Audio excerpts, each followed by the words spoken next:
All this week, we've been talking the user's guide to choosing the best health insurance. It's open enrollment all across the country, all eyes focused on health care. And you've probably heard some horror stories of how Obamacare has hurt Americans. But it's not just patients feeling the sting of Obamacare, it's hurting doctors too.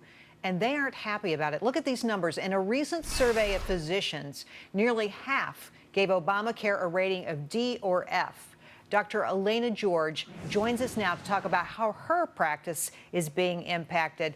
Dr. Elaina, welcome to the show. It is great to have you here. Now, I understand. Thanks for being with us. I understand that Obamacare is creating issues. What are the main issues for you in your office? The main issue is that patients can't afford to use their insurance. I mean, there's a difference between having health insurance and actually getting quality health care. And I think most patients are finding out that their out-of-pocket costs are so high that they can't afford to use it. So are you in a position of providing services and then not getting paid for them? That's one way to do it, but I actually tell my patients up front what their allowed amount is and what their out-of-pocket costs are. And you pay for it either way, because I'm finding that people literally stop their appointments or cancel them because they realize that they have to pay out of pocket before the insurance actually kicks in. And it's devastating, honestly, not only to the patient, but also to private practice doctors. So it sounds like people out there aren't getting care. Wasn't that the promise of Obamacare, that people would get care? Yes, exactly. So when they tell you that the costs of health care have come down, what they really need to tell you is they've come down because people are not going to the doctor, they're not getting procedures done, they're not going for labs because they have to choose that versus paying for their household costs. And it's a big deal. It sounds like a big deal. I want to talk about the paperwork associated with Obamacare, because you say this is a big issue too. Talk to us about that. On average, I spend about 12 hours a day going to my office, and about 8 of that is patient care. The rest is paperwork. And I get home on average 8 or 9 o'clock at night. And if I don't do that, if I don't follow the compliance and the regulations, I run the risk of running afoul of the law. And that means fines if you take Medicaid or Medicare, and jail time if you actually underbill your patients on more than one occasion. It's pretty scary. Doctor, what is all this paperwork? What are you filling out? What are you doing?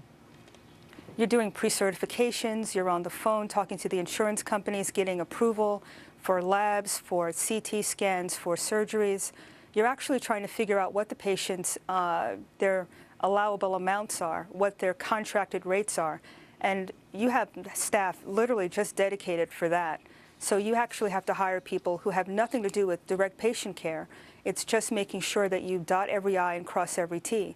And I should tell you that even if you do get a pre-certification and they tell you it's okay, we've been in a position where we've been denied after they said we could do it, and they told us it was because it was not medically necessary. So now we're in a position where insurance companies are now practicing medicine, and what I say and what my patient says doesn't matter. Wow, that's frustrating. We have a fact here: 81% of doctors claim that they're overextended or at capacity. You sure sound like you're one of them.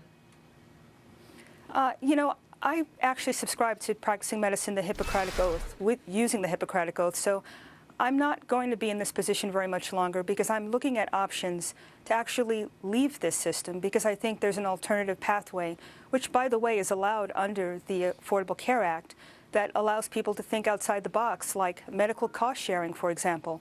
I tell my patients now that if they have a high deductible, they may want to try a different pathway where they can use medical cost sharing, which allows them to share their costs with other patients across the country, and then I'll make a deal with them and charge them a discounted rate. And we're both happy because they can afford to see me, and I can actually get paid what I'm worth.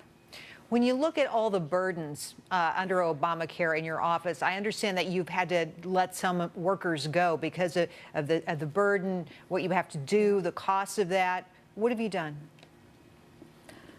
You know, we've tried to be lean and mean, and unfortunately, we've had to let workers go because the costs of running a practice with malpractice and the ever-rising costs of, just keeping the doors open make it harder and harder to make ends meet and actually provide excellent quality care.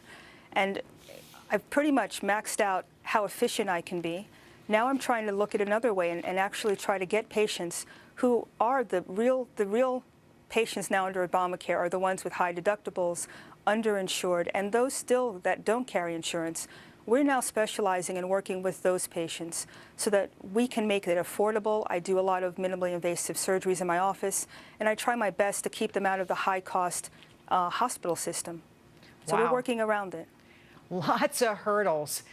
Dr. George, thanks for coming on the show. You were eloquent in your description of the impact of Obamacare on individual physicians. Thank you so much for being with us. Thank you so much for having me.